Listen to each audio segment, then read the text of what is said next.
안녕하십니까? 우리 삶의 가장 고요한 순간, 우리는 더 깊은 무언가와 연결되기를 갈망하며 영원한 진리의 메아리에 귀를 기울입니다. 오늘 우리는 바로 그 진리의 중심에 섰던 한 인물, 예수님의 심장 소리를 가장 가까이에서 들었던 제자, 사랑의 사도라 불리는 성요한의 삶 속으로 깊이 들어가 보려 합니다. 이 여정을 시작하기에 앞서 잠시 시간을 내어주시길 부탁드립니다.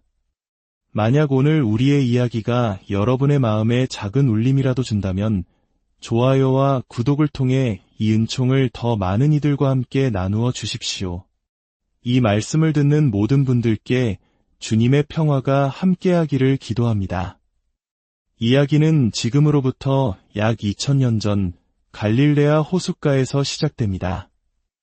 그곳에는 아버지 제베데오와 형 야고보와 함께 그물을 던지며 거친 호수와 씨름하는 한 젊은 어부가 있었습니다. 그의 이름은 요한. 그의 손은 뱃일로 거칠었고 피부는 중동의 뜨거운 태양에 검게 그을려 있었을 것입니다. 성경은 요한과 그의 형 야고보에게 예수님께서 붙여주신 특별한 별명을 기록합니다.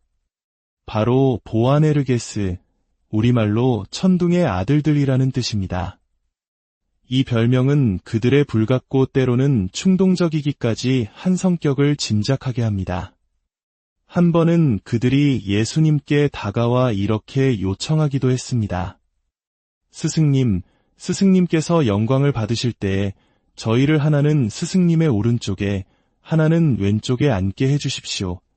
이는 세속적인 권력과 명예를 갈망했던 지극히 인간적인 젊은이의 모습을 보여줍니다. 하지만 예수님께서는 그의 이런 미숙함 속에서 누구보다 뜨거운 열정과 순수한 영혼을 보셨습니다. 어느 날 호숫가에서 그물을 손질하던 요한과 야고보에게 예수님께서 다가와 말씀하셨습니다. 나를 따라오너라. 내가 너희를 사람 낚는 어부로 만들겠다. 그 부르심에 요한은 자신의 모든 것이었던 그물과 배, 그리고 아버지까지 남겨둔 채 지체 없이 예수님을 따랐습니다. 그의 인생이 송두리째 바뀌는 순간이었습니다. 예수님 곁에는 수많은 군중이 따랐고 그 중에는 가르침을 배우려는 제자들도 있었습니다.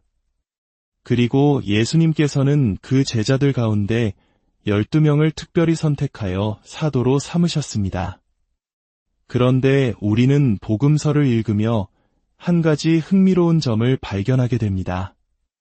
예수님께서는 이 12사도 중에서도 유독 베드로와 야고보, 그리고 요한, 이 세 사람만을 따로 데리고 가시는 특별한 순간들이 있었다는 것입니다. 왜일까요? 어째서 예수님께서는 이 세 제자만을 특별히 대하셨을까요? 이는 단순히 인간적인 편애나 친밀함의 문제가 아니었습니다. 여기에는 훨씬 더 깊은 구원 계획의 신비가 담겨 있었습니다. 예수님께서는 당신의 사명과 신성의 가장 중요한 순간들을 증언하고 훗날 교회의 반석이 될 이들에게 특별한 가르침을 주고자 하셨던 것입니다. 예를 들어 회당장 야이로의 죽은 딸을 다시 살리실 때 예수님께서는 다른 모든 사람을 내보내시고 오직 베드로와 야고보와 요한, 그리고 아이의 부모만을 데리고 들어가셨습니다. 그들은 탈리타쿰이라는 말씀 한마디에 죽음이 생명으로 바뀌는 경이로운 기적을 바로 눈앞에서 목격했습니다. 또한 타보르산에서 영광스럽게 변모하실 때에도 예수님께서는 이 세 제자만을 데리고 가셨습니다. 그곳에서 제자들은 스승의 얼굴이 해처럼 빛나고 옷은 비처럼 하얘지는 그분의 신적인 영광을 보았습니다. 이는 다가올 십자가의 순환 앞에서 제자들의 믿음이 꺾이지 않도록 미리 보여주신 영광의 예표였습니다. 그리고 마침내 겟세마니 동산에서 피땀 흘리며 고뇌의 기도를 바치실 때 예수님께서는 당신의 가장 깊은 인간적인 고통의 순간에 함께 깨어 기도해 주기를 바라며 이 세 제자를 곁에 두셨습니다. 비록 그들은 피곤에 지쳐 잠이 들었지만 인류의 구원을 위한 스승의 처절한 투쟁을 가장 가까이에서 느낄 수 있었습니다. 이처럼 요한은 예수님의 사역에 있어 가장 내밀하고 핵심적인 순간들의 증인이었습니다. 그리고 이 특별한 경험은 그의 영혼에 깊이 새겨져 그를 다른 누구와도 다른 독특한 관점을 지닌 복음사가로 만들었습니다. 요한은 자신의 복음서에서 스스로를 요한이라는 이름으로 지칭하지 않습니다. 대신 그는 자신을 겸손하게 예수님께서 사랑하신 제자라고 부릅니다. 이는 교만한 자기과시가 아니라 스승으로부터 받은 그 엄청난 사랑에 대한 깊은 감격과 정체성의 표현이었습니다. 최후의 만찬 자리에서 그는 바로 예수님의 가슴에 기대어 있었습니다. 당시의 식사 문화는 우리가 현대 서양화에서 보듯 의자에 앉는 것이 아니라 낮은 식탁에 비스듬히 누워 식사를 하는 형태였습니다. 요한은 예수님의 바로 곁에 누워 그분의 심장 소리를 들을 수 있을 만큼 가까운 곳에 있었습니다. 그 자리에서 그는 베드로의 부탁을 받고 주님을 팔아넘길 자가 누구입니까? 라고 조용히 물을 수 있었습니다. 그리고 예수님의 여정에서 가장 어둡고 고통스러운 순간 다른 제자들이 모두 두려움에 흩어졌을 때 요한은 묵묵히 그 자리를 지켰습니다. 그는 골고타 언덕의 십자가 아래 성모 마리아와 다른 여인들 곁에 서 있었습니다. 그는 숨이 끊어져가는 스승의 마지막 시선을 마주한 유일한 남자 사도였습니다. 바로 그 십자가 위에서 예수님께서는 요한을 보시고 당신의 어머니께 말씀하셨습니다. 여인이시여, 이 사람이 어머니의 아들입니다. 그리고 요한에게는 이분이 내 어머니시다. 라고 말씀하셨습니다. 이 순간 요한은 단순히 사랑받는 제자를 넘어 교회의 어머니이신 성모님을 모시는 아들이 되었고 인류를 대표하여 새로운 가족 관계의 중심에 서게 되었습니다. 부활하신 날 아침 막달레나 마리아로부터 무덤이 비었다는 소식을 들었을 때 베드로와 함께 무덤으로 달려간 것도 요한이었습니다. 그는 베드로보다 빨리 도착했지만 스승의 수제자에 대한 존경의 표시로 먼저 들어가지 않고 기다렸습니다. 그리고 무덤에 들어가 잘 개켜진 수의를 본 순간 그는 보고 믿었습니다. 그는 부활하신 주님을 직접 뵙기 전에 사랑의 눈으로 그 빈 무덤의 의미를 가장 먼저 깨달은 제자였습니다. 세월이 흘러 요한은 예수 그리스도에 대한 자신의 체험과 묵상을 글로 남겼습니다. 그것이 바로 요한 복음서와 세 통의 서간, 그리고 요한 묵시록입니다. 그의 글은 다른 복음서들과는 다른 깊이와 신학적 통찰을 보여줍니다. 마테오, 마르코, 루카 복음서가 예수님의 행적과 가르침을 주로 서술한다면 요한 복음서는 예수님은 누구신가? 라는 근원적인 질문에 답하며 그분의 신성을 깊이 파고듭니다. 한 처음에 말씀이 계셨다. 말씀은 하느님과 함께 계셨는데 말씀은 하느님이셨다. 라는 장엄한 선포로 시작하는 그의 복음서는 예수님이 바로 태초부터 계셨던 하느님의 아들 로고스이심을 증언합니다. 특히 그의 첫 번째 서간은 사랑의 정수를 담고 있습니다. 그는 이렇게 선포합니다. 태초부터 계셨던 것, 우리가 들은 것, 우리 눈으로 본 것, 우리가 살펴보고 우리 손으로 만져본 것, 이 생명의 말씀에 관하여 말하고자 합니다. 이 생명이 나타나셨습니다. 우리는 그 생명을 보고 증언하며 아버지와 함께 계시다가 우리에게 나타나신 그 영원한 생명을 여러분에게 선포합니다. 우리가 보고 들은 것을 여러분에게도 선포합니다. 여러분도 우리와 친교를 나누게 하려는 것입니다. 우리의 친교는 아버지와 또 그 아드님이신 예수 그리스도와 나누는 것입니다. 우리가 이 글을 쓰는 이유는 우리의 기쁨이 충만해지게 하려는 것입니다. 바로 이 구절에 요한의 모든 것이 담겨 있습니다.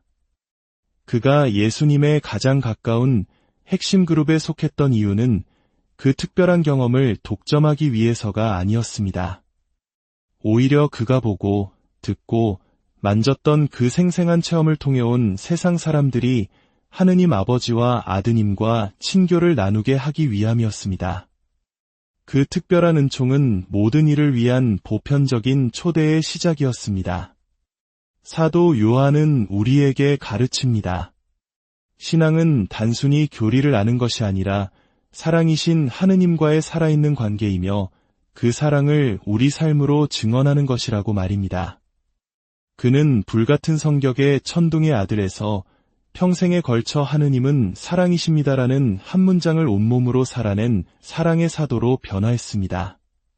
성요한 사도, 주님의 가슴에 머리를 기대어 그 사랑의 신비를 가장 깊이 체험했던 분. 당신께서 보고 들으신 그 영원한 생명의 말씀을 저희도 믿고 따를 수 있도록, 그리하여 저희의 기쁨 또한 충만해지도록 저희를 위하여 빌어주소서.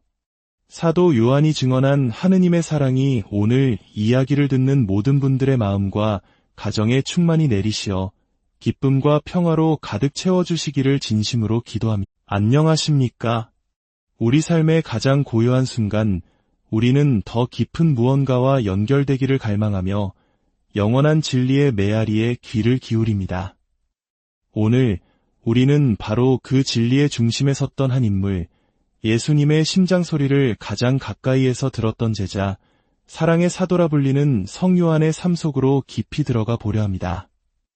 이 여정을 시작하기에 앞서 잠시 시간을 내어주시길 부탁드립니다. 만약 오늘 우리의 이야기가 여러분의 마음에 작은 울림이라도 준다면 좋아요와 구독을 통해 이 은총을 더 많은 이들과 함께 나누어 주십시오. 이 말씀을 듣는 모든 분들께 주님의 평화가 함께하기를 기도합니다. 이야기는 지금으로부터 약 2000년 전 갈릴레아 호숫가에서 시작됩니다. 그곳에는 아버지 제베데오와 형 야고보와 함께 그물을 던지며 거친 호수와 씨름하는 한 젊은 어부가 있었습니다. 그의 이름은 요한. 그의 손은 뱃일로 거칠었고 피부는 중동의 뜨거운 태양에 검게 그을려 있었을 것입니다. 성경은 요한과 그의 형 야고보에게 예수님께서 붙여주신 특별한 별명을 기록합니다. 바로 보아네르게스, 우리말로 천둥의 아들들이라는 뜻입니다. 이 별명은 그들의 불같고 때로는 충동적이기까지 한 성격을 짐작하게 합니다. 한 번은 그들이 예수님께 다가와 이렇게 요청하기도 했습니다. 스승님, 스승님께서 영광을 받으실 때에 저희를 하나는 스승님의 오른쪽에, 하나는 왼쪽에 앉게 해주십시오. 이는 세속적인 권력과 명예를 갈망했던 지극히 인간적인 젊은이의 모습을 보여줍니다. 하지만 예수님께서는 그의 이런 미숙함 속에서 누구보다 뜨거운 열정과 순수한 영혼을 보셨습니다. 어느 날 호숫가에서 그물을 손질하던 요한과 야고보에게 예수님께서 다가와 말씀하셨습니다. 나를 따라오너라. 내가 너희를 사람 낚는 어부로 만들겠다. 그 부르심에 요한은 자신의 모든 것이었던 그물과 배, 그리고 아버지까지 남겨둔 채 지체 없이 예수님을 따랐습니다. 그의 인생이 송두리째 바뀌는 순간이었습니다.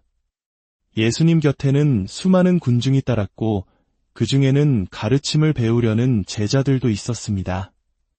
그리고 예수님께서는 그 제자들 가운데 12명을 특별히 선택하여 사도로 삼으셨습니다. 그런데 우리는 복음서를 읽으며 한 가지 흥미로운 점을 발견하게 됩니다.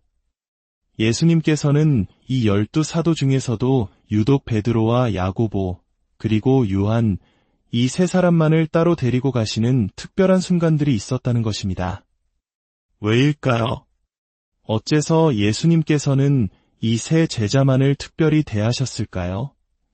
이는 단순히 인간적인 편애나 친밀함의 문제가 아니었습니다. 여기에는 훨씬 더 깊은 구원 계획의 신비가 담겨 있었습니다.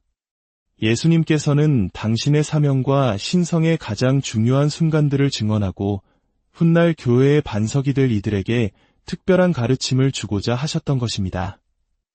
예를 들어 회당장 야이로의 죽은 딸을 다시 살리실 때 예수님께서는 다른 모든 사람을 내보내시고 오직 베드로와 야고보와 요한, 그리고 아이의 부모만을 데리고 들어가셨습니다. 그들은 탈리타쿰이라는 말씀 한마디에 죽음이 생명으로 바뀌는 경이로운 기적을 바로 눈앞에서 목격했습니다.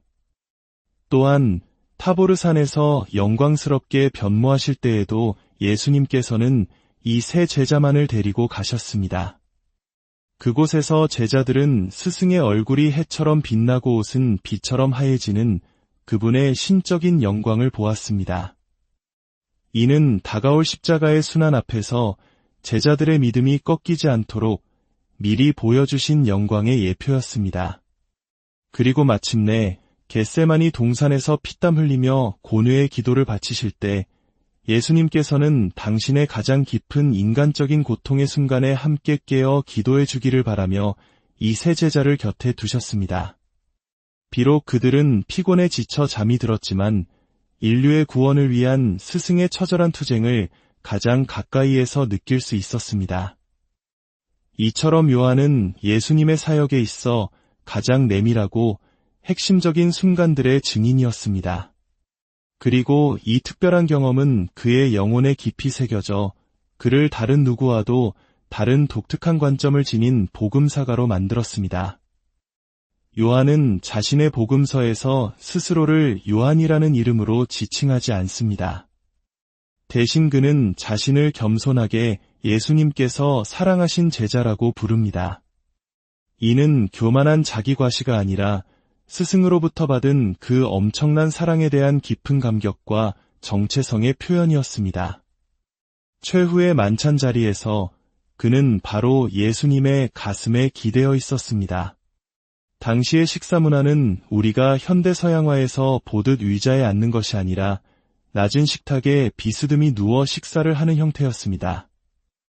요한은 예수님의 바로 곁에 누워 그분의 심장 소리를 들을 수 있을 만큼 가까운 곳에 있었습니다.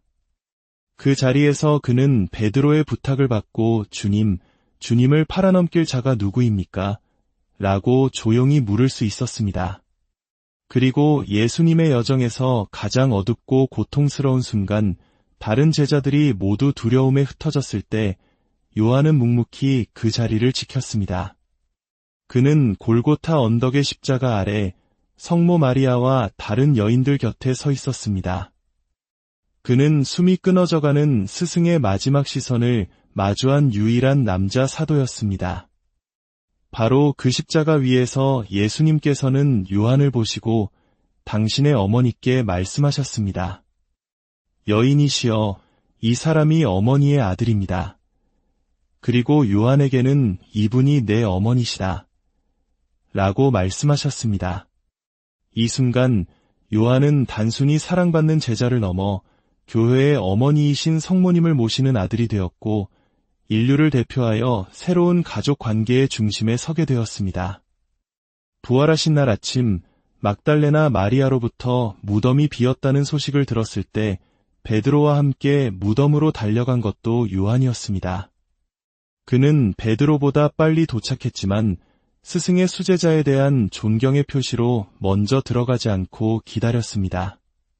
그리고 무덤에 들어가 잘 개켜진 수의를 본 순간 그는 보고 믿었습니다.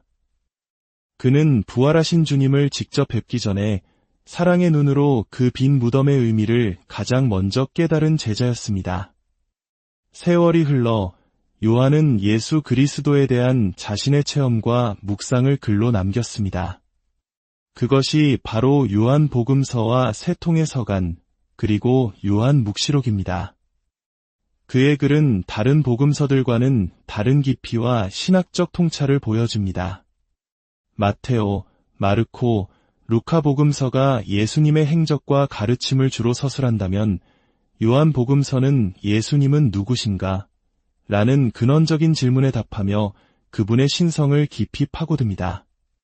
한 처음에 말씀이 계셨다. 말씀은 하느님과 함께 계셨는데 말씀은 하느님이셨다. 라는 장엄한 선포로 시작하는 그의 복음서는 예수님이 바로 태초부터 계셨던 하느님의 아들, 로고스이심을 증언합니다. 특히 그의 첫 번째 서가는 사랑의 정수를 담고 있습니다. 그는 이렇게 선포합니다.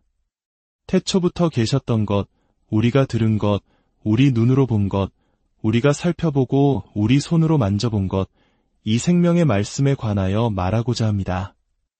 이 생명이 나타나셨습니다. 우리는 그 생명을 보고 증언하며 아버지와 함께 계시다가 우리에게 나타나신 그 영원한 생명을 여러분에게 선포합니다. 우리가 보고 들은 것을 여러분에게도 선포합니다. 여러분도 우리와 친교를 나누게 하려는 것입니다. 우리의 친교는 아버지와 또 그 아드님이신 예수 그리스도와 나누는 것입니다. 우리가 이 글을 쓰는 이유는 우리의 기쁨이 충만해지게 하려는 것입니다. 바로 이 구절에 요한의 모든 것이 담겨 있습니다. 그가 예수님의 가장 가까운 핵심 그룹에 속했던 이유는 그 특별한 경험을 독점하기 위해서가 아니었습니다. 오히려 그가 보고, 듣고, 만졌던 그 생생한 체험을 통해 온 세상 사람들이 하느님 아버지와 아드님과 친교를 나누게 하기 위함이었습니다. 그 특별한 은총은 모든 이를 위한 보편적인 초대의 시작이었습니다. 사도 요한은 우리에게 가르칩니다. 신앙은 단순히 교리를 아는 것이 아니라 사랑이신 하느님과의 살아있는 관계이며 그 사랑을 우리 삶으로 증언하는 것이라고 말입니다. 그는 불같은 성격의 천둥의 아들에서 평생에 걸쳐 하느님은 사랑이십니다라는 한 문장을 온몸으로 살아낸 사랑의 사도로 변화했습니다. 성요한 사도, 주님의 가슴에 머리를 기대어 그 사랑의 신비를 가장 깊이 체험했던 분, 당신께서 보고 들으신 그 영원한 생명의 말씀을 저희도 믿고 따를 수 있도록 그리하여 저희의 기쁨 또한 충만해지도록 저희를 위하여 빌어주소서. 사도 요한이 증언한 하느님의 사랑이 오늘 이야기를 듣는 모든 분들의 마음과 가정에 충만히 내리시어 기쁨과 평화로 가득 채워주시기를 진심으로 기도합니다. 안녕하십니까? 우리 삶의 가장 고요한 순간 우리는 더 깊은 무언가와 연결되기를 갈망하며 영원한 진리의 메아리에 귀를 기울입니다. 오늘 우리는 바로 그 진리의 중심에 섰던 한 인물, 예수님의 심장 소리를 가장 가까이에서 들었던 제자, 사랑의 사도라 불리는 성요한의 삶 속으로 깊이 들어가 보려 합니다. 이 여정을 시작하기에 앞서 잠시 시간을 내어주시길 부탁드립니다. 만약 오늘 우리의 이야기가 여러분의 마음에 작은 울림이라도 준다면 좋아요와 구독을 통해 이 은총을 더 많은 이들과 함께 나누어 주십시오. 이 말씀을 듣는 모든 분들께 주님의 평화가 함께하기를 기도합니다. 이야기는 지금으로부터 약 2000년 전 갈릴레아 호숫가에서 시작됩니다. 그곳에는 아버지 제베데오와 형 야고보와 함께 그물을 던지며 거친 호수와 씨름하는 한 젊은 어부가 있었습니다. 그의 이름은 요한. 그의 손은 뱃일로 거칠었고 피부는 중동의 뜨거운 태양에 검게 그을려 있었을 것입니다. 성경은 요한과 그의 형 야고보에게 예수님께서 붙여주신 특별한 별명을 기록합니다. 바로 보아네르게스, 우리말로 천둥의 아들들이라는 뜻입니다. 이 별명은 그들의 불같고 때로는 충동적이기까지 한 성격을 짐작하게 합니다. 한 번은 그들이 예수님께 다가와 이렇게 요청하기도 했습니다. 스승님, 스승님께서 영광을 받으실 때에 저희를 하나는 스승님의 오른쪽에 하나는 왼쪽에 앉게 해주십시오. 이는 세속적인 권력과 명예를 갈망했던 지극히 인간적인 젊은이의 모습을 보여줍니다. 하지만 예수님께서는 그의 이런 미숙함 속에서 누구보다 뜨거운 열정과 순수한 영혼을 보셨습니다.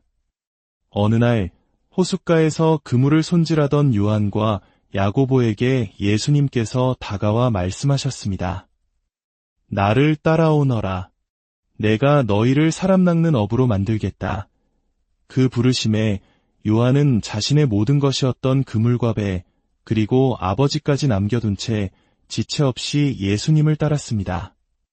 그의 인생이 송두리째 바뀌는 순간이었습니다. 예수님 곁에는 수많은 군중이 따랐고 그 중에는 가르침을 배우려는 제자들도 있었습니다. 그리고 예수님께서는 그 제자들 가운데 12명을 특별히 선택하여 사도로 삼으셨습니다. 그런데 우리는 복음서를 읽으며 한 가지 흥미로운 점을 발견하게 됩니다. 예수님께서는 이 12사도 중에서도 유독 베드로와 야고보, 그리고 요한, 이 세 사람만을 따로 데리고 가시는 특별한 순간들이 있었다는 것입니다. 왜일까요? 어째서 예수님께서는 이 세 제자만을 특별히 대하셨을까요? 이는 단순히 인간적인 편애나 친밀함의 문제가 아니었습니다. 여기에는 훨씬 더 깊은 구원 계획의 신비가 담겨 있었습니다. 예수님께서는 당신의 사명과 신성의 가장 중요한 순간들을 증언하고 훗날 교회의 반석이 될 이들에게 특별한 가르침을 주고자 하셨던 것입니다. 예를 들어 회당장 야이로의 죽은 딸을 다시 살리실 때 예수님께서는 다른 모든 사람을 내보내시고 오직 베드로와 야고보와 요한, 그리고 아이의 부모만을 데리고 들어가셨습니다. 그들은 탈리타쿰이라는 말씀 한마디에 죽음이 생명으로 바뀌는 경이로운 기적을 바로 눈앞에서 목격했습니다. 또한 타보르산에서 영광스럽게 변모하실 때에도 예수님께서는 이 세 제자만을 데리고 가셨습니다. 그곳에서 제자들은 스승의 얼굴이 해처럼 빛나고 옷은 비처럼 하얘지는 그분의 신적인 영광을 보았습니다. 이는 다가올 십자가의 순환 앞에서 제자들의 믿음이 꺾이지 않도록 미리 보여주신 영광의 예표였습니다. 그리고 마침내 겟세마니 동산에서 피땀 흘리며 고뇌의 기도를 바치실 때 예수님께서는 당신의 가장 깊은 인간적인 고통의 순간에 함께 깨어 기도해 주기를 바라며 이 세 제자를 곁에 두셨습니다. 비록 그들은 피곤에 지쳐 잠이 들었지만 인류의 구원을 위한 스승의 처절한 투쟁을 가장 가까이에서 느낄 수 있었습니다. 이처럼 요한은 예수님의 사역에 있어 가장 내밀하고 핵심적인 순간들의 증인이었습니다. 그리고 이 특별한 경험은 그의 영혼에 깊이 새겨져 그를 다른 누구와도 다른 독특한 관점을 지닌 복음사가로 만들었습니다. 요한은 자신의 복음서에서 스스로를 요한이라는 이름으로 지칭하지 않습니다. 대신 그는 자신을 겸손하게 예수님께서 사랑하신 제자라고 부릅니다. 이는 교만한 자기과시가 아니라 스승으로부터 받은 그 엄청난 사랑에 대한 깊은 감격과 정체성의 표현이었습니다. 최후의 만찬 자리에서 그는 바로 예수님의 가슴에 기대어 있었습니다. 당시의 식사 문화는 우리가 현대 서양화에서 보듯 의자에 앉는 것이 아니라 낮은 식탁에 비스듬히 누워 식사를 하는 형태였습니다. 요한은 예수님의 바로 곁에 누워 그분의 심장 소리를 들을 수 있을 만큼 가까운 곳에 있었습니다. 그 자리에서 그는 베드로의 부탁을 받고 주님을 팔아넘길 자가 누구입니까? 라고 조용히 물을 수 있었습니다. 그리고 예수님의 여정에서 가장 어둡고 고통스러운 순간 다른 제자들이 모두 두려움에 흩어졌을 때 요한은 묵묵히 그 자리를 지켰습니다. 그는 골고타 언덕의 십자가 아래 성모 마리아와 다른 여인들 곁에 서 있었습니다. 그는 숨이 끊어져가는 스승의 마지막 시선을 마주한 유일한 남자 사도였습니다. 바로 그 십자가 위에서 예수님께서는 요한을 보시고 당신의 어머니께 말씀하셨습니다. 여인이시여, 이 사람이 어머니의 아들입니다. 그리고 요한에게는 이분이 내 어머니시다. 라고 말씀하셨습니다. 이 순간 요한은 단순히 사랑받는 제자를 넘어 교회의 어머니이신 성모님을 모시는 아들이 되었고 인류를 대표하여 새로운 가족 관계의 중심에 서게 되었습니다. 부활하신 날 아침 막달레나 마리아로부터 무덤이 비었다는 소식을 들었을 때 베드로와 함께 무덤으로 달려간 것도 요한이었습니다. 그는 베드로보다 빨리 도착했지만 스승의 수제자에 대한 존경의 표시로 먼저 들어가지 않고 기다렸습니다. 그리고 무덤에 들어가 잘 개켜진 수의를 본 순간 그는 보고 믿었습니다. 그는 부활하신 주님을 직접 뵙기 전에 사랑의 눈으로 그 빈 무덤의 의미를 가장 먼저 깨달은 제자였습니다. 세월이 흘러 요한은 예수 그리스도에 대한 자신의 체험과 묵상을 글로 남겼습니다. 그것이 바로 요한복음서와 세 통의 서간, 그리고 요한묵시록입니다. 그의 글은 다른 복음서들과는 다른 깊이와 신학적 통찰을 보여줍니다. 마테오, 마르코, 루카 복음서가 예수님의 행적과 가르침을 주로 서술한다면 요한복음서는 예수님은 누구신가? 라는 근원적인 질문에 답하며 그분의 신성을 깊이 파고듭니다. 한 처음에 말씀이 계셨다. 말씀은 하느님과 함께 계셨는데 말씀은 하느님이셨다. 라는 장엄한 선포로 시작하는 그의 복음서는 예수님이 바로 태초부터 계셨던 하느님의 아들 로고스이심을 증언합니다. 특히 그의 첫 번째 서간은 사랑의 정수를 담고 있습니다. 그는 이렇게 선포합니다. 태초부터 계셨던 것, 우리가 들은 것, 우리 눈으로 본 것, 우리가 살펴보고 우리 손으로 만져본 것, 이 생명의 말씀에 관하여 말하고자 합니다. 이 생명이 나타나셨습니다. 우리는 그 생명을 보고 증언하며 아버지와 함께 계시다가 우리에게 나타나신 그 영원한 생명을 여러분에게 선포합니다. 우리가 보고 들은 것을 여러분에게도 선포합니다. 여러분도 우리와 친교를 나누게 하려는 것입니다. 우리의 친교는 아버지와 또 그 아드님이신 예수 그리스도와 나누는 것입니다. 우리가 이 글을 쓰는 이유는 우리의 기쁨이 충만해지게 하려는 것입니다. 바로 이 구절에 요한의 모든 것이 담겨 있습니다. 그가 예수님의 가장 가까운 핵심 그룹에 속했던 이유는 그 특별한 경험을 독점하기 위해서가 아니었습니다. 오히려 그가 보고, 듣고, 만졌던 그 생생한 체험을 통해 온 세상 사람들이 하느님 아버지와 아드님과 친교를 나누게 하기 위함이었습니다. 그 특별한 은총은 모든 이를 위한 보편적인 초대의 시작이었습니다. 사도 요한은 우리에게 가르칩니다. 신앙은 단순히 교리를 아는 것이 아니라 사랑이신 하느님과의 살아있는 관계이며 그 사랑을 우리 삶으로 증언하는 것이라고 말입니다. 그는 불같은 성격의 천둥의 아들에서 평생에 걸쳐 하느님은 사랑이십니다라는 한 문장을 온몸으로 살아낸 사랑의 사도로 변화했습니다. 성요한 사도, 주님의 가슴에 머리를 기대어 그 사랑의 신비를 가장 깊이 체험했던 분, 당신께서 보고 들으신 그 영원한 생명의 말씀을 저희도 믿고 따를 수 있도록 그리하여 저희의 기쁨 또한 충만해지도록 저희를 위하여 빌어주소서. 사도 요한이 증언한 하느님의 사랑이 오늘 이야기를 듣는 모든 분들의 마음과 가정에 충만히 내리시어 기쁨과 평화로 가득 채워주시기를 진심으로 기도합니다. 안녕하십니까? 우리 삶의 가장 고요한 순간 우리는 더 깊은 무언가와 연결되기를 갈망하며 영원한 진리의 메아리에 귀를 기울입니다. 오늘 우리는 바로 그 진리의 중심에 섰던 한 인물, 예수님의 심장 소리를 가장 가까이에서 들었던 제자, 사랑의 사도라 불리는 성요한의 삶 속으로 깊이 들어가 보려 합니다.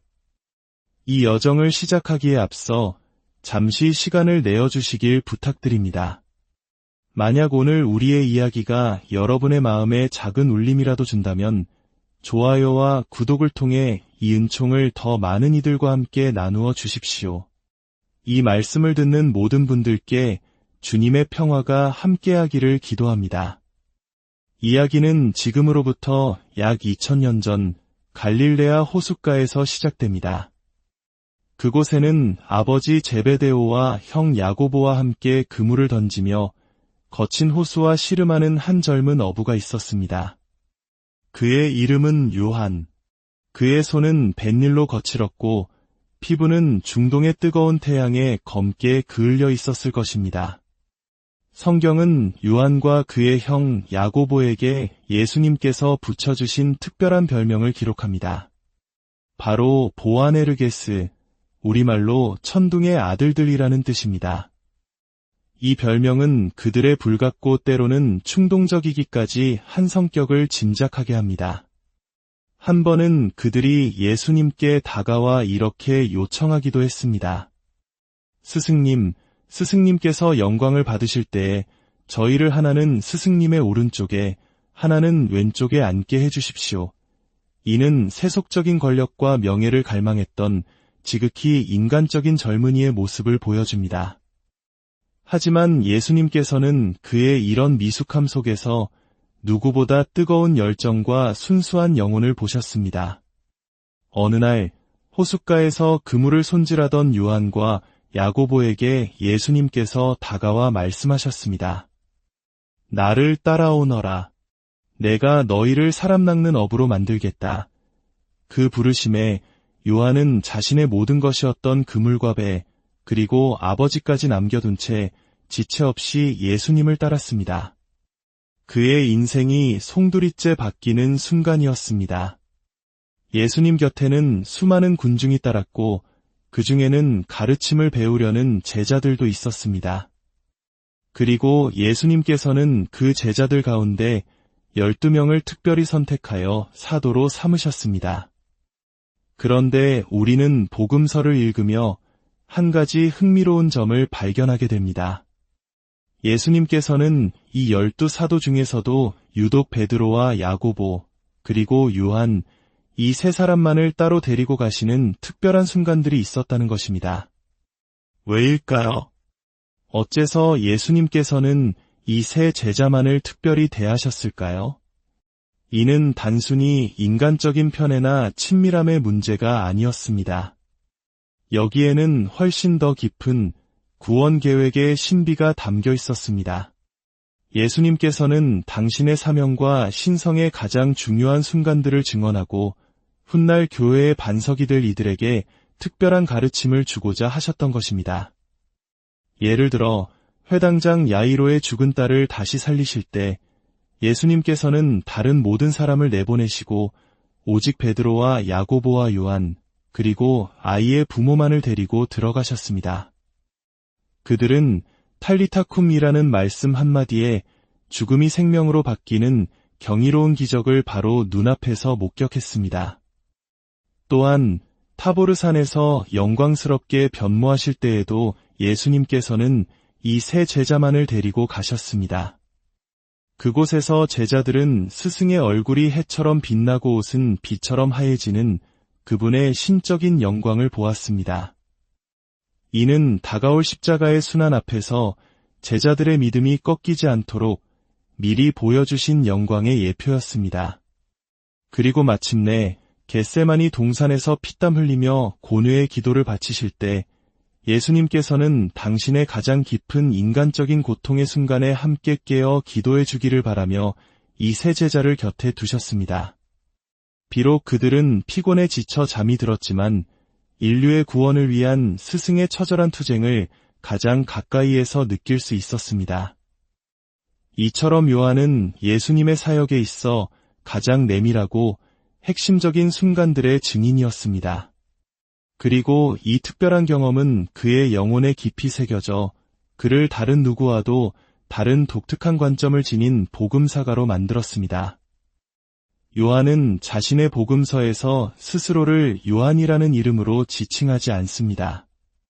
대신 그는 자신을 겸손하게 예수님께서 사랑하신 제자라고 부릅니다. 이는 교만한 자기과시가 아니라 스승으로부터 받은 그 엄청난 사랑에 대한 깊은 감격과 정체성의 표현이었습니다. 최후의 만찬 자리에서 그는 바로 예수님의 가슴에 기대어 있었습니다.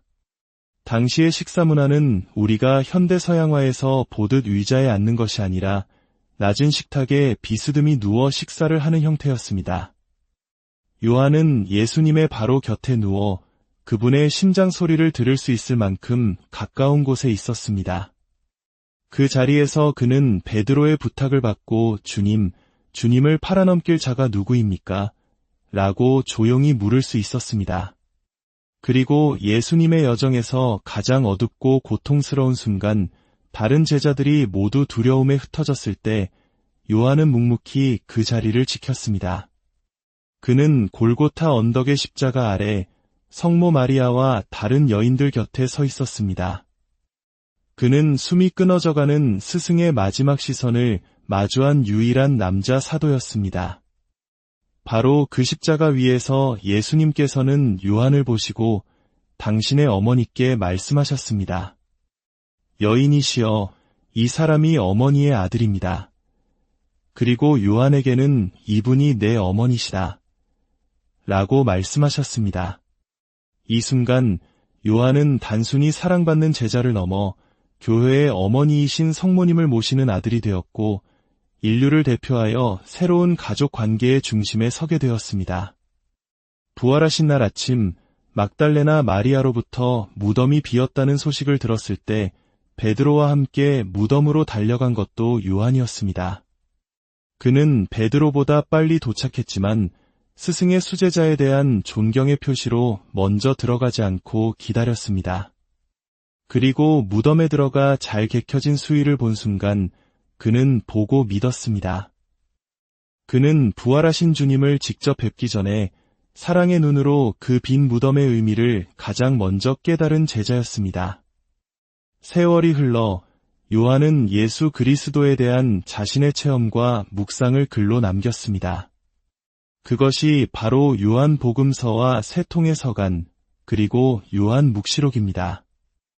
그의 글은 다른 복음서들과는 다른 깊이와 신학적 통찰을 보여줍니다. 마테오, 마르코, 루카 복음서가 예수님의 행적과 가르침을 주로 서술한다면 요한복음서는 예수님은 누구신가? 라는 근원적인 질문에 답하며 그분의 신성을 깊이 파고듭니다. 한 처음에 말씀이 계셨다. 말씀은 하느님과 함께 계셨는데 말씀은 하느님이셨다. 라는 장엄한 선포로 시작하는 그의 복음서는 예수님이 바로 태초부터 계셨던 하느님의 아들 로고스이심을 증언합니다. 특히 그의 첫 번째 서간은 사랑의 정수를 담고 있습니다. 그는 이렇게 선포합니다. 태초부터 계셨던 것, 우리가 들은 것, 우리 눈으로 본 것, 우리가 살펴보고 우리 손으로 만져본 것, 이 생명의 말씀에 관하여 말하고자 합니다. 이 생명이 나타나셨습니다. 우리는 그 생명을 보고 증언하며 아버지와 함께 계시다가 우리에게 나타나신 그 영원한 생명을 여러분에게 선포합니다. 우리가 보고 들은 것을 여러분에게도 선포합니다. 여러분도 우리와 친교를 나누게 하려는 것입니다. 우리의 친교는 아버지와 또 그 아드님이신 예수 그리스도와 나누는 것입니다. 우리가 이 글을 쓰는 이유는 우리의 기쁨이 충만해지게 하려는 것입니다. 바로 이 구절에 요한의 모든 것이 담겨 있습니다. 그가 예수님의 가장 가까운 핵심 그룹에 속했던 이유는 그 특별한 경험을 독점하기 위해서가 아니었습니다. 오히려 그가 보고, 듣고, 만졌던 그 생생한 체험을 통해 온 세상 사람들이 하느님 아버지와 아드님과 친교를 나누게 하기 위함이었습니다. 그 특별한 은총은 모든 이를 위한 보편적인 초대의 시작이었습니다. 사도 요한은 우리에게 가르칩니다. 신앙은 단순히 교리를 아는 것이 아니라 사랑이신 하느님과의 살아있는 관계이며 그 사랑을 우리 삶으로 증언하는 것이라고 말입니다. 그는 불같은 성격의 천둥의 아들에서 평생에 걸쳐 하느님은 사랑이십니다라는 한 문장을 온몸으로 살아낸 사랑의 사도로 변화했습니다. 성요한 사도, 주님의 가슴에 머리를 기대어 그 사랑의 신비를 가장 깊이 체험했던 분. 당신께서 보고 들으신 그 영원한 생명의 말씀을 저희도 믿고 따를 수 있도록 그리하여 저희의 기쁨 또한 충만해지도록 저희를 위하여 빌어주소서.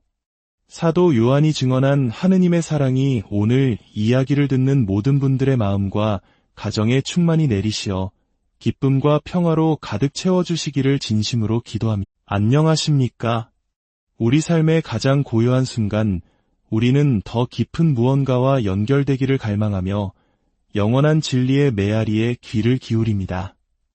오늘 우리는 바로 그 진리의 중심에 섰던 한 인물, 예수님의 심장 소리를 가장 가까이에서 들었던 제자, 사랑의 사도라 불리는 성요한의 삶 속으로 깊이 들어가 보려 합니다.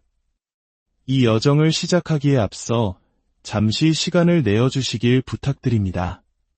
만약 오늘 우리의 이야기가 여러분의 마음에 작은 울림이라도 준다면 좋아요와 구독을 통해 이 은총을 더 많은 이들과 함께 나누어 주십시오. 이 말씀을 듣는 모든 분들께 주님의 평화가 함께하기를 기도합니다. 이야기는 지금으로부터 약 2000년 전 갈릴레아 호숫가에서 시작됩니다. 그곳에는 아버지 제베데오와 형 야고보와 함께 그물을 던지며 거친 호수와 씨름하는 한 젊은 어부가 있었습니다. 그의 이름은 요한. 그의 손은 뱃일로 거칠었고 피부는 중동의 뜨거운 태양에 검게 그을려 있었을 것입니다. 성경은 요한과 그의 형 야고보에게 예수님께서 붙여주신 특별한 별명을 기록합니다. 바로 보아네르게스, 우리말로 천둥의 아들들이라는 뜻입니다. 이 별명은 그들의 불같고 때로는 충동적이기까지 한 성격을 짐작하게 합니다. 한 번은 그들이 예수님께 다가와 이렇게 요청하기도 했습니다.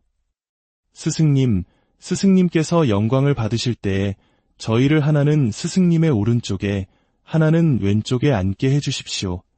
이는 세속적인 권력과 명예를 갈망했던 지극히 인간적인 젊은이의 모습을 보여줍니다. 하지만 예수님께서는 그의 이런 미숙함 속에서 누구보다 뜨거운 열정과 순수한 영혼을 보셨습니다. 어느 날 호숫가에서 그물을 손질하던 요한과 야고보에게 예수님께서 다가와 말씀하셨습니다. 나를 따라오너라. 내가 너희를 사람 낚는 어부로 만들겠다. 그 부르심에 요한은 자신의 모든 것이었던 그물과 배, 그리고 아버지까지 남겨둔 채 지체 없이 예수님을 따랐습니다. 그의 인생이 송두리째 바뀌는 순간이었습니다. 예수님 곁에는 수많은 군중이 따랐고 그 중에는 가르침을 배우려는 제자들도 있었습니다. 그리고 예수님께서는 그 제자들 가운데 12명을 특별히 선택하여 사도로 삼으셨습니다. 그런데 우리는 복음서를 읽으며 한 가지 흥미로운 점을 발견하게 됩니다. 예수님께서는 이 12사도 중에서도 유독 베드로와 야고보, 그리고 요한, 이 세 사람만을 따로 데리고 가시는 특별한 순간들이 있었다는 것입니다. 왜일까요? 어째서 예수님께서는 이 세 제자만을 특별히 대하셨을까요? 이는 단순히 인간적인 편애나 친밀함의 문제가 아니었습니다. 여기에는 훨씬 더 깊은 구원 계획의 신비가 담겨 있었습니다. 예수님께서는 당신의 사명과 신성의 가장 중요한 순간들을 증언하고 훗날 교회의 반석이 될 이들에게 특별한 가르침을 주고자 하셨던 것입니다.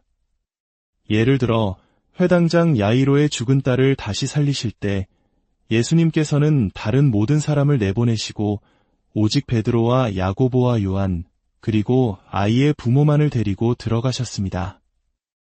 그들은 탈리타쿰이라는 말씀 한마디에 죽음이 생명으로 바뀌는 경이로운 기적을 바로 눈앞에서 목격했습니다.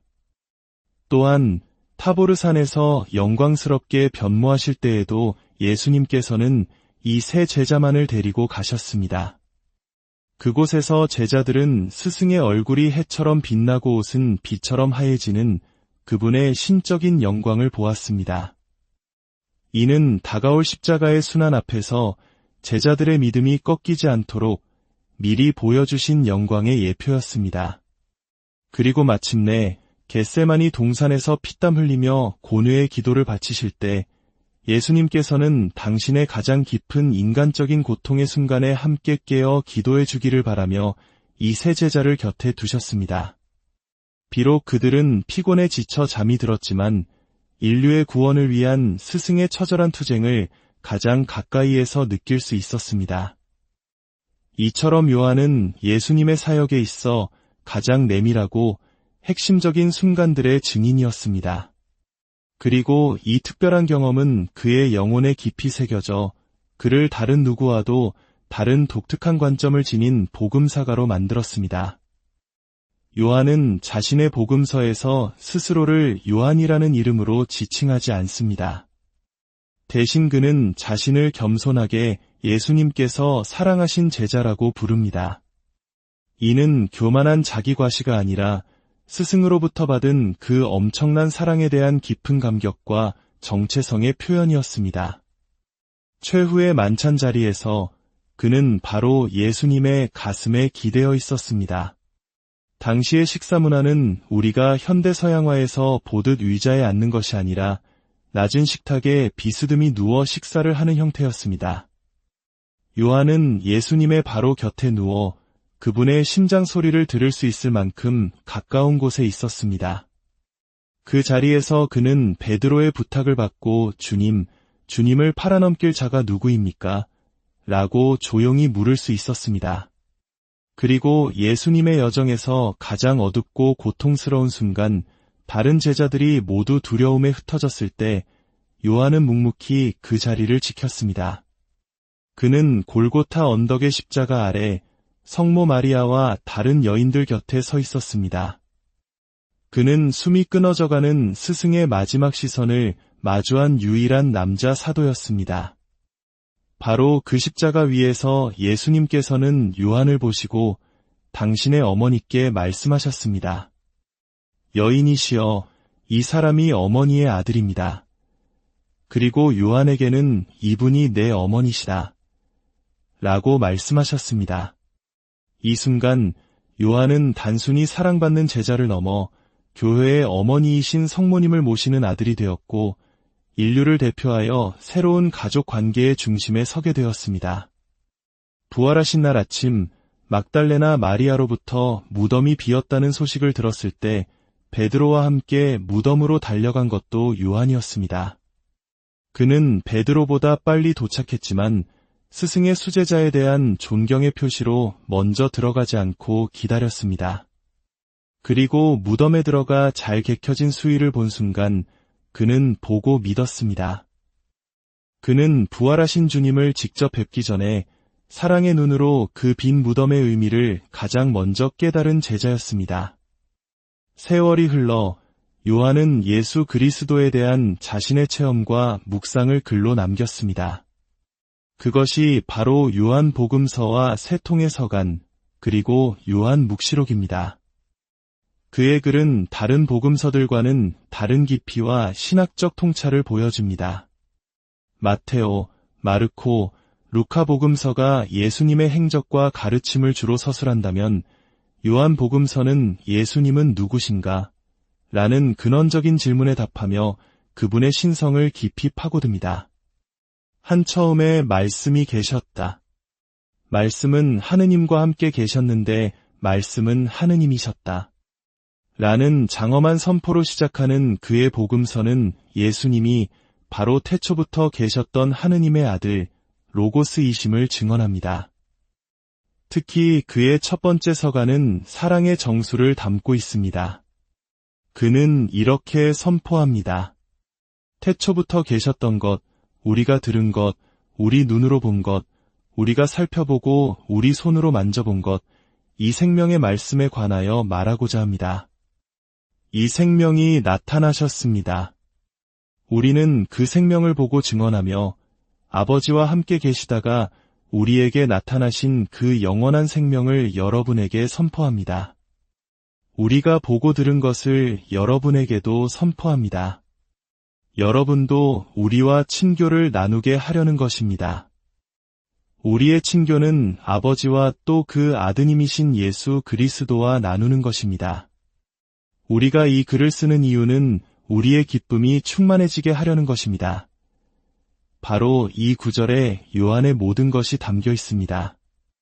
그가 예수님의 가장 가까운 핵심 그룹에 속했던 이유는 그 특별한 경험을 독점하기 위해서가 아니었습니다. 오히려 그가 보고, 듣고, 만졌던 그 생생한 체험을 통해 온 세상 사람들이 하느님 아버지와 아드님과 친교를 나누게 하기 위함이었습니다. 그 특별한 은총은 모든 이를 위한 보편적인 초대의 시작이었습니다. 사도 요한은 우리에게 가르칩니다.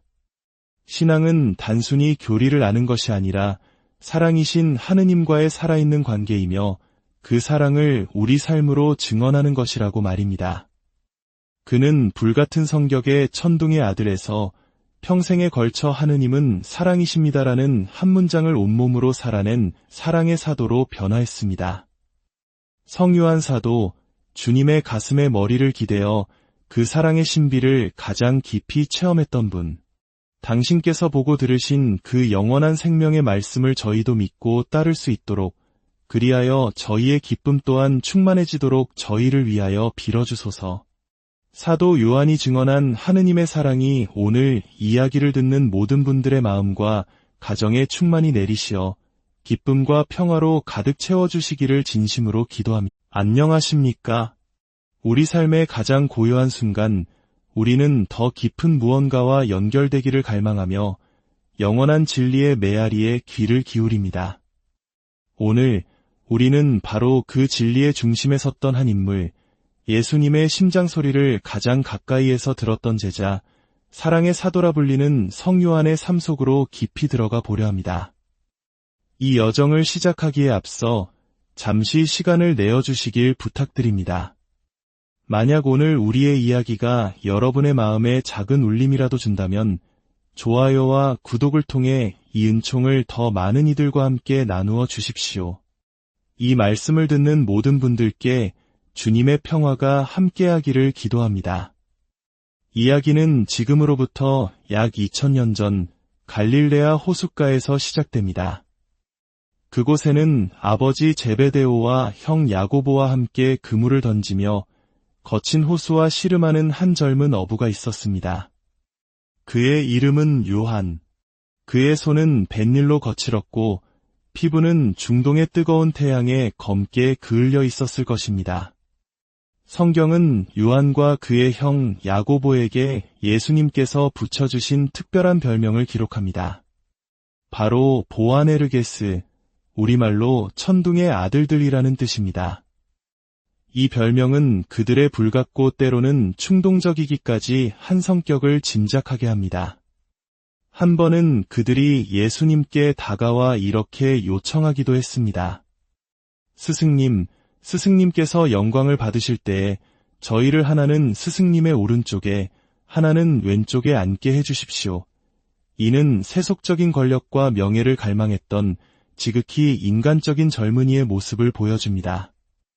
하지만 예수님께서는 그의 이런 미숙함 속에서 누구보다 뜨거운 열정과 순수한 영혼을 보셨습니다.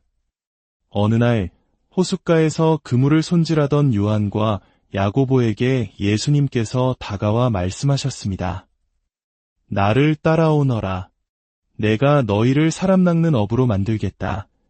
그 부르심에 요한은 자신의 모든 것이었던 그물과 배, 그리고 아버지까지 남겨둔 채 지체 없이 예수님을 따랐습니다. 그의 인생이 송두리째 바뀌는 순간이었습니다. 예수님 곁에는 수많은 군중이 따랐고 그 중에는 가르침을 배우려는 제자들도 있었습니다. 그리고 예수님께서는 그 제자들 가운데 12명을 특별히 선택하여 사도로 삼으셨습니다.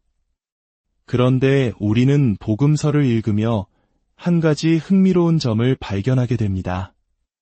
예수님께서는 이 12사도 중에서도 유독 베드로와 야고보, 그리고 요한, 이 세 사람만을 따로 데리고 가시는 특별한 순간들이 있었다는 것입니다. 왜일까요? 어째서 예수님께서는 이 세 제자만을 특별히 대하셨을까요? 이는 단순히 인간적인 편애나 친밀함의 문제가 아니었습니다. 여기에는 훨씬 더 깊은 구원 계획의 신비가 담겨 있었습니다.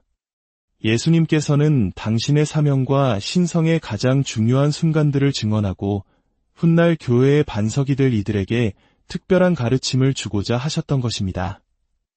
예를 들어 회당장 야이로의 죽은 딸을 다시 살리실 때 예수님께서는 다른 모든 사람을 내보내시고 오직 베드로와 야고보와 요한, 그리고 아이의 부모만을 데리고 들어가셨습니다. 그들은 탈리타 쿰이라는 말씀 한마디에 죽음이 생명으로 바뀌는 경이로운 기적을